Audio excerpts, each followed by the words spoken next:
था कि ये आना है और लता जुड़ गए हमारे साथ। अब लता, गुड मॉर्निंग। हमने डिस्कस किया था ये, आपने बताया था कि बॉन्ड मार्केट कुछ कह रही है कि ये आने की तैयारी हो रही है, अभी आ गया।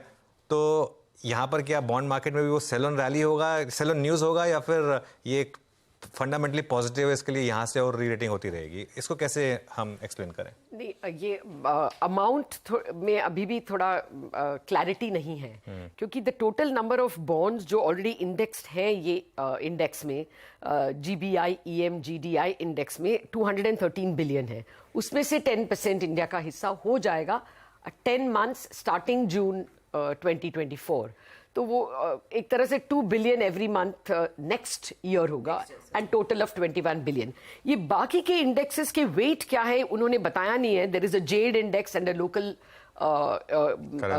Local currency index. उसका एग्जैक्टली वेट कितना है, सो हाउ मच, कितने बॉन्ड्स खरीदे जाएंगे, ये कहना मुश्किल है। तो इवन अगर हम 2.5 बिलियन पकड़ के चलेंगे एवरी मंथ, वो total next year about 1.8 trillion lakh crore Indian rupees होता है, and that is Indian government issuance is normally about 4 lakh crore in a year.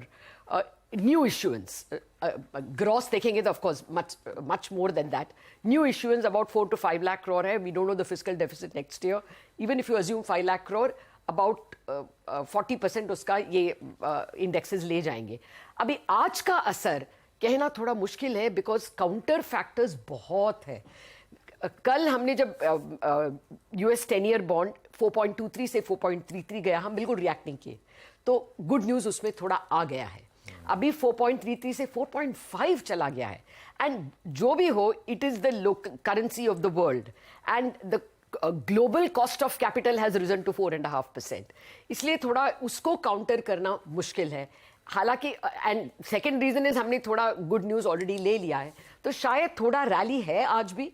Maybe we go up to 7.1 or something. कल 7.15 में बंद हुए, तो थोड़ा rally है, लेकिन उसमें सेलिंग आने की संभावना है definitely, because the news is bad news is not ending for global bonds. 4.33 हमने सोचा बस all the bad news is there. अभी ये 4.5 थोड़ा सा झटका है, but my sense is that this is a long term macro positive, because cost of capital हमको गिरना ही गिरना है। सॉवरेन अगर गुड 30-40 बेसिस पॉइंट्स कम में बोरो करेगा, तो हर कॉर्पोरेट जो लेवरेज्ड है वो सॉवरेन से 20 बेसिस पॉइंट्स ज्यादा में बोरो करते हैं, स्पेशली AAA कंपनीज। तो ऑल लेवरेज्ड कंपनीज को फायदा है, और बैंक्स को तो मार्क टू मार्केट गेन्स ये सितंबर को ही मिल सकता है, क्योंकि वेरी फॉर्चुनेटली ये सितंबर 30 के नजदीक आया है न्यूज। सो होपफुली ये ग्लोबल बैड न्यूज अगर एब हो जाए, तो there is a mark to market gain on banks right now. अभी नेक्स्ट ईयर बैंक्स में क्या गेन्स है थोड़ा कहना मुश्किल है, बिकॉज RBI ने पूरा बॉन्ड वैल्यूएशन के रूल्स बदल दिया है, but there is definitely a big macro gain in the sense कि हमारा सॉवरेन कॉस्ट ऑफ कैपिटल कम हुआ तो कॉर्पोरेट कॉस्ट ऑफ कैपिटल कम हो जाएगा। So this is definitely better than what we thought 2 days ago. All EPSs of leveraged companies will change.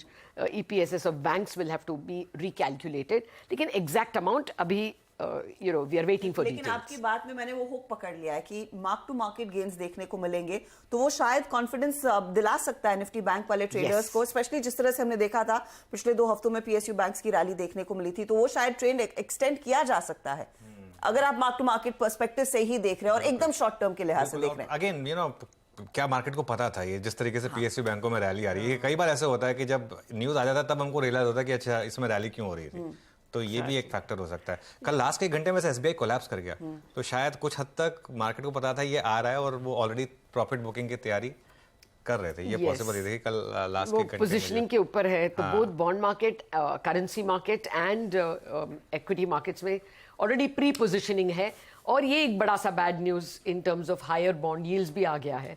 इसलिए अब अनुमान लगाना बहुत डेंजरस है, ट्रेचरस है। हम market let us be slave to the ticker, and जो टिकर हमको बताएगा वही कहेंगे, लेकिन ये करेंसी के लिए भी एक बड़ा बॉल्स्टरिंग इम्पैक्ट है। बिल्कुल। ये इसमें ना हजदा, मैं एक चीज बार बार जो कहता हूँ, हमेशा ये बात मैं कहता हूँ, एक होता है पोजीशनिंग के बाद एक इम्पैक्ट आता है, वो हो सकता है सेलोन न्यूज़ वगैरह का इम्पैक्ट आ जाए। लेकिन अगर न्यूज़ बड़ी हो और न्यूज़ अगर बहुत बड़ी पॉजिटिव हो, फॉर एग्जांपल अगर कोई कंपनी अच्छे नंबर्स लेके आती है, आप नॉर्मली देखेंगे इवन अच्छे नंबर के बाद भी स्टॉक गिर जाता है क्योंकि ऑलरेडी प्राइस इन होता है। लेकिन उसके बाद जब वो प्री पोजिशनिंग वाले बाहर होते हैं, उसके बाद फंडामेंटल्स टेक ओवर, और ये जो है ना, ये बड़ा पॉजिटिव है। ये जो अमाउंट आएगा इंडिया में आगे जाते हुए, वो बड़ा पॉजिटिव है। उसको आप सिर्फ इस तरह से विश्वास नहीं कर सकते कि हाँ ये तो 2 हफ्ते से शायद हमको पता था। ये समीर अरोड़ा एक बात बोलते हैं हमेशा कि ये सिर्फ हमारे दिमाग में है कि everything is in the price. Correct. वो एक बार आ जाए ना न्यूज़, उसके बाद प्री पोजीशनिंग हटने के बाद असली इम्पैक्ट उसके बाद आता है। So even if the positions are squared off today, we still have 1 week, next week when bond markets positive news को absorb कर सकते हैं। तो September 30 सेकेंड क्वार्टर के बैंक रिजल्ट्स जो डेफिनेटली मार्जिन्स पे हिट होने वाले थे because of that incremental CRR, वो थोड़ा हद तक काउंटर हो जाए। तो कई सारी चीजें काफी गणित बैठाना पड़ेगा, फिर नंबर्स कैसे आएंगे। लता मैम बहुत बहुत शुक्रिया ये तमाम चीजें समझाने के लिए। लेकिन वाकई में भारत